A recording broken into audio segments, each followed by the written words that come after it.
Yo guys, as promised I would upload the new bounties run with some commentary. So yeah, this was last month's bounty, which we did end up winning. For those who aren't in the know, Team Hitless is organizing these bounties. Like every month there's a new one, and it's sort of like a community challenge where you see who can, I guess, do the best at the thing.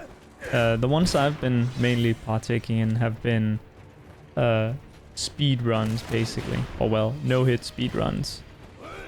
So yeah, this is Ashina Lite, which is about killing some mini-bosses in and around Ashina Castle. The exact requirements for the run is that you cannot die, or you cannot get hit, sorry, which you can also not die. I guess that is pretty self-explanatory. But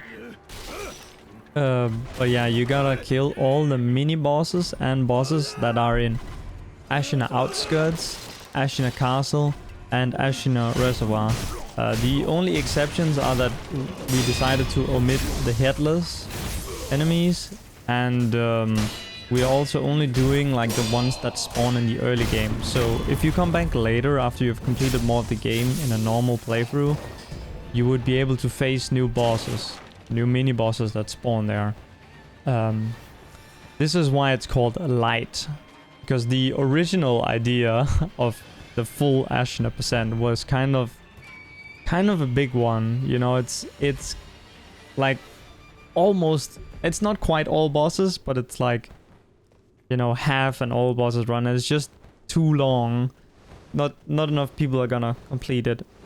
And the idea behind the ideas that generally get accepted and posted as bounties are the ones that are kind of accessible but also a bit interesting. So you gotta strike a balance there between the bounty being somewhat like difficult and interesting, but it also has to be kind of beginner friendly a little bit, because you could definitely come up with bounties that would be like almost impossible for people to complete.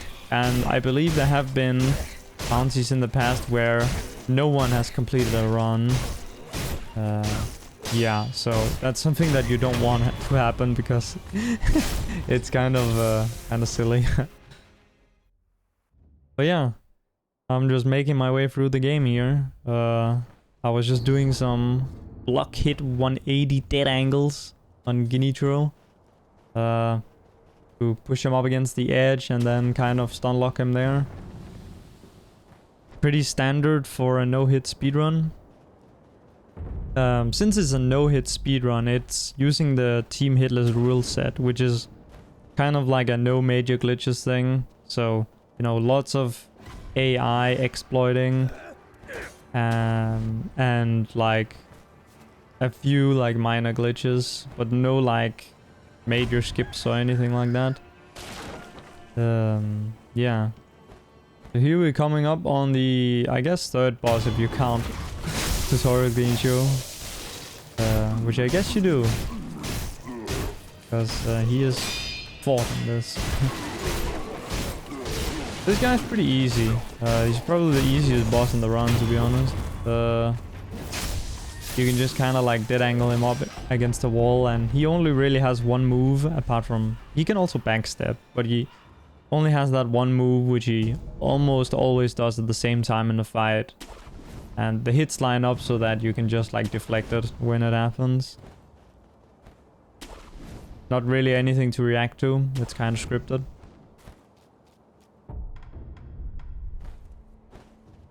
So, in terms of who also played this, because I think it's fun to note like the competition, right? The people I was competing against.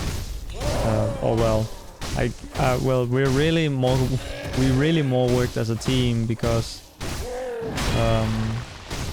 like very early on in the bounty, like very early in the month, because this bounty ran for the duration of the entire month, or well, from the like 3rd of May until, you know, the end of May. But yeah, basically on like one of the first days I posted my route, or I shared my route, which ended up being the route that most people, after the initial couple days of people testing, that ended up being the route that most people took. But yeah, the other guy who was working a lot of the bounty was Lysent. Lysent is always working on these, because he, like me, thinks that they are very fun to like do some little bit of competition. This strat actually on this guy, I guess I took from Lysent, because there's a different strat where you like fight him right in front of the gunners, but it's just like, it's so risky. It would save a lot of time. You can look at my gold here. My gold is 1 minute and 16 seconds. And I end up losing like 12 or 13 seconds compared to that. Just because I didn't do the YOLO Tenzin general thing. And I mean, overall, it's still fine. Like it wasn't needed to win the bounty, but it could have been cool to get a little bit more time save. But that shit just never worked out, really. I had like 1 or 2 runs that were good where I had it without getting hit, but it's like less than 50% chance to get past, so it's like just really annoying to deal with. There are more dice rolls later that you also gotta take. Right. This guy is not too bad. Like in this run I get kind of a bad Yobu fight, but yeah, well, it's pretty good overall. It's like you could afford to make some mistakes in this as long as you just don't get hit. Like that was the focus, like from day 1 of the bounty until the very end, was just trying to get like decent runs where you didn't get hit. Like the standard is way different when you're not allowed to get hit, because it basically means that you cannot make mistakes, because mistakes usually end up getting you hit. And like even if you look at like normal speedrun world records and top runs, they play very, very, very well for like 90% of the run, and then they have like 1 or 2 big mistakes. And if you think about it, you know, that's the world record. That's the best run that anyone ever did. But if you put it to no-hit standards, that run is completely forgotten and lost to the void because it got hit, right? So you gotta like, to actually get like a perfect enough run, right? You would have to play better than basically any world record ever. That obviously isn't like exactly how it works, because yeah, like the standard for the speed is already kind of set. Like everyone knows that because of the no-hit rule. Obviously you aren't going to go like as fast as you would without it. You're just like slowing down a little bit naturally. And also some strategies are just like not possible.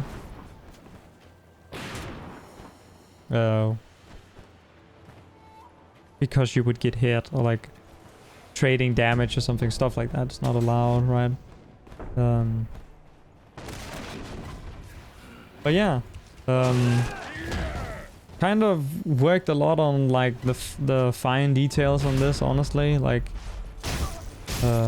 even though that a lot of it does kind of look like normal, because at the end of the day it is the same game, you know. We're not like using mods and stuff to change it, so it's like very similar, but still there were like quite a lot of like technical little things that I had to figure out for this. Especially like the part after this. Like the part before this is pretty standard. But after this, like pretty much everything that is used is new stuff. You know, stuff that people haven't really been using before. People might have tried them before, but they haven't really been like used in like real runs. And I'm also guessing that a lot of it is new. Like this pathing here, I don't recall seeing anyone ever do this in like a speed run. Usually you would fight this guy like way later in the run, but since the run is like almost already over, like we're 10 minutes in, it's like you can't like come back later and stronger. Like that was the initial route that the guy who first completed a run did do. Ashina Dev, he got a run. I don't remember if it was on the first day or second day, but he got a let me quickly check the time. A 16 minutes and 44 seconds run, and on that he did like go straight to Genichiro after Bull and used the attack power upgrade, and then went back for all the bosses. That ends up, I believe, at least in my timing, being a little slower than killing that general before going to Geni. Just because like it's kind of complicated to like explain the route, but basically it boils down to like being able to warp back to Ashina Castle, because after you kill Bull, it gives you the idol there. And so right now our latest idol is that one. If we were to upgrade attack power after Genichiro, we can't teleport back there, and so we have to run back there, or we have to sit on an idol and teleport, and that's kind of slow compared to just like immediately after killing a boss idling there with the homeward idol. That's like one component to it, but that was the tipping over thing, like tipping over point in the timing that made it worth it. Right, so Genichiro is also kind of not that bad. Like the boss after this is really like one of the worst things in the run, Ashina Elite, because he has an attack that's he only has quick attacks, like let's be fair, but there is one attack that it's not his double, you know, the double one. That one is kind of difficult to deflect, but he has one that's an attack that's even worse to deflect. It's his shove attack that he does with the hilt of his sword. I've tested my reaction times a few times before, and my reaction time is not fast enough to react to it visually. So if he does the attack, it's pretty much run over for me. There are some people who have good enough reaction times to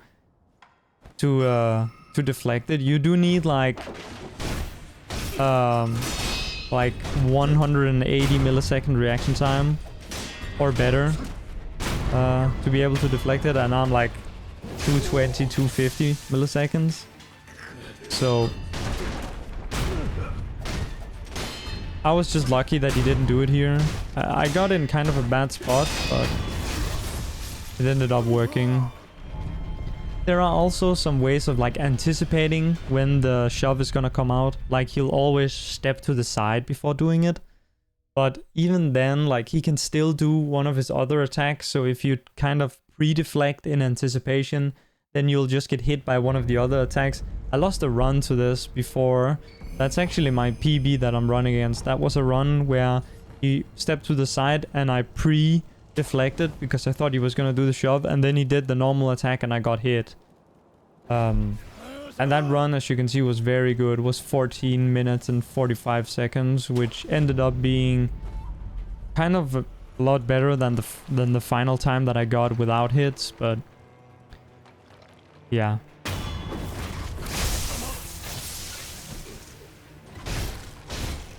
One last thing that I want to talk about, or that I wanted to fit into the video, is, you know, when the bounty was announced, everyone, you know, started talking about it and shit. And we usually, like us that run these types of speedruns, we're usually mostly on Twitch. lurking in each other's chats and shit.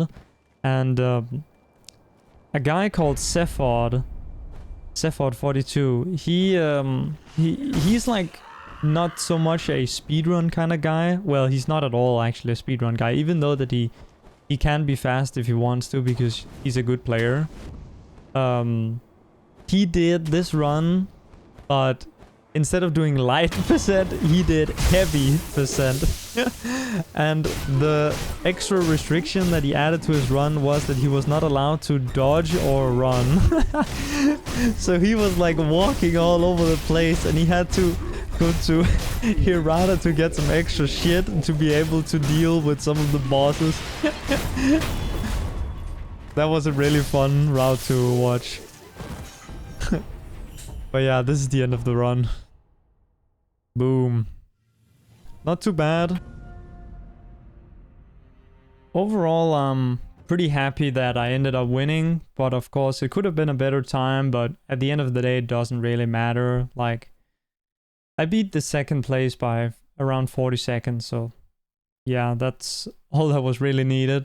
But anyway, thank you for watching, and I'll leave you with my reaction to getting the run. Bye-bye. Fuck yes, dude. Fuck yeah. Ooh, hoo, hoo. Holy shit. The run with the worst Gyobu ever. Alright.